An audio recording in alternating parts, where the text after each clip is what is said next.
I'm the Gumbuck, this is the finals, and in today's video, we're going to be talking about update 2.4.0.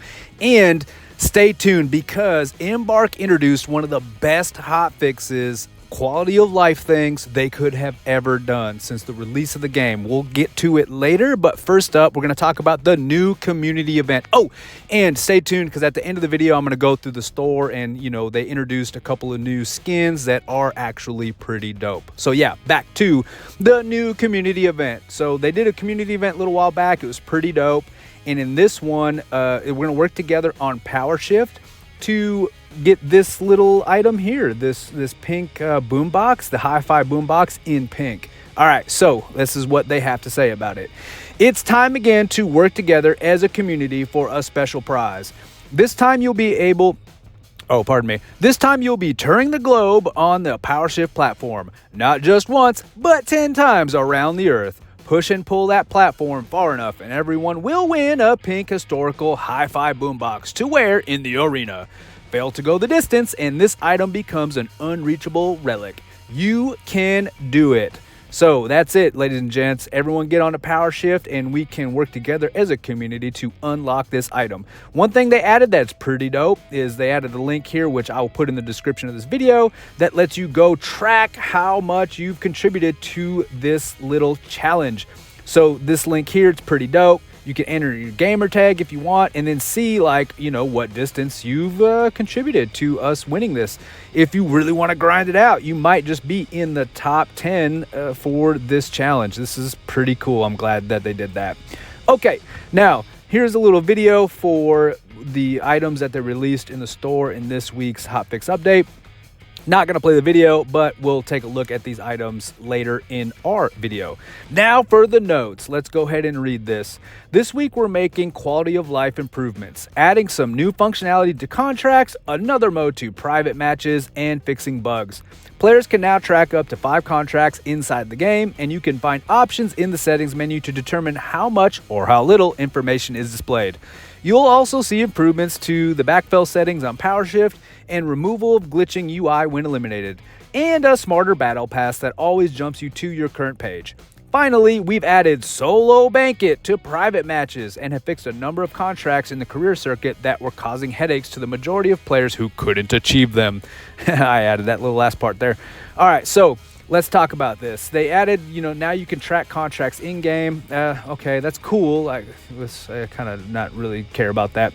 They changed the backfill settings on Power Shift, so now if the platform is within 20% of completion, you won't get added into those games, so I guess that's okay. I never ran into that personally. And then the battle pass thing's kind of cool too. When you open your battle pass, it'll automatically open to the page that you're currently working on. And it was kind of annoying to have to sit there every time you opened it to scroll to page 10 if that's where you were at. And then this last one, solo banquet to private matches. I'm super excited about this. If you're new to my channel, then you don't know that I come from a family of 5. My wife, my 3 kids, we all play the finals. We all love it. So we've been trying to get some private matches in. I usually get a buddy on and we'll do some 6v6. And we've done some themed matches like all hammers, all heavies. That's in, that's a video. You should go check that out because that was a lot of fun. But adding solo banquet, that's going to be dope. Now, one thing I wonder is, can you do solo banquet with 5? Do you have to have at least 6? Do you have to have at least 9? I don't know. I've not been able to test this yet, so I'll do that later today. But man, super excited about that. And so, without further ado, the most awesomest, dopest, best thing that they could have done in a hotfix is, drum roll please, added functionality allowing projectile weapons such as different grenades, the RPG, MG32I, or was that? No, L, sorry, MG32L, and CL40 to pass through friendly teammates. Dev notes, this change is to address repeated issues where players would damage themselves if a teammate passed close by them right as they fired the weapon.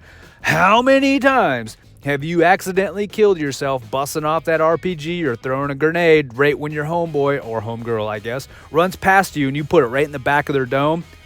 Way too many times. I've been complaining about this since the launch of the game. This was so annoying to be like throwing a grenade and it just bounced back to you or something like that. So really, really, really glad that they did this. This is awesome. Obviously, it's like maybe the best thing to come out in this update 2.4.0. Super, super, super excited about that.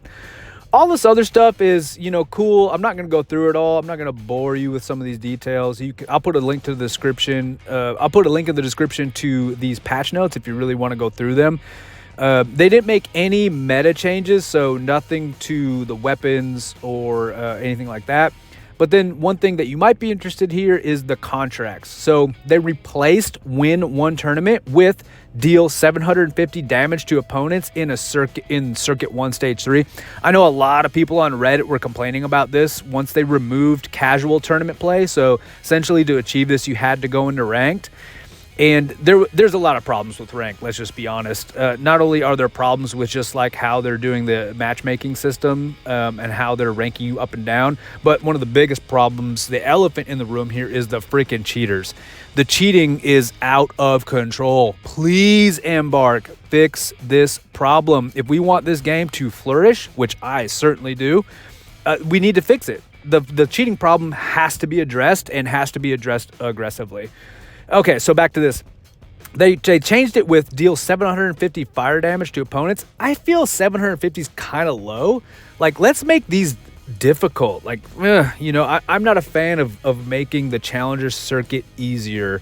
I just didn't see a problem with it. So the next one here is reduce deal 500 damage with grenades to 2,500 or 2,500 in circuit stage 1.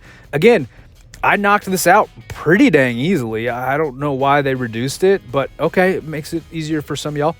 And then get 11 kills in one round to 6 kills in circuit 1 stage 4. So now you only have to get 6 kills to unlock that achievement. Again, I already knocked this one out. Didn't find this to be an issue, but I guess Embark has the data. So maybe the statistical averages reflected that 11 kills was pretty difficult. So I suppose, like, in a roundabout way, by proxy here, if you already got the 11 kills in one round, consider yourself the tip of the spear, maybe? You're a certified badass? Okay, so enough of this. Let's go take a look at the store. Okay, checking out the store here. We're looking at the featured items. The first one is the Via Arena Guard. Now, I gotta admit, this is pretty dope. I just might cop this. Look at that. That goes hard in the paint right there. And the coolest part about this, I think, is probably the riot shield. Although I never use it unless I'm trolling or just like goofing off. I think the riot shield is a F tier weapon. But this is pretty dope. And even cooler than just the way this riot shield skin looks is the ricochet way. Oh, yeah, let's go. That's dope. And then door breacher. Look, yo, that is so sick. Like, I'm feeling that. So yeah, this one I might get it just for the door breacher. Yo, one more time. Look at that. That's sick. Okay, so and then we've got 3 skins. The data breach skin for the Beretta or the 93R. This skin is it's okay. I'm not over the moon by it, and not only that, but the 93R sucks. They need to do something with this weapon because it's not great, in my opinion.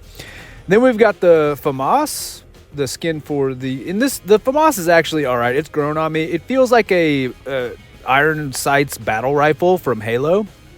I mean, I know the battle rifle's scoped, but if there's an iron sights version of that, kind of feels like that. I do think they need to give it a little bit of a damage buff to make it more viable, or actually make me pick it over the F-Car. I still think the F-Car is probably the superior weapon.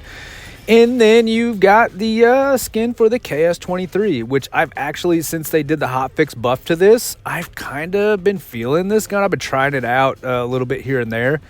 And, I'm kind of feeling its vibe.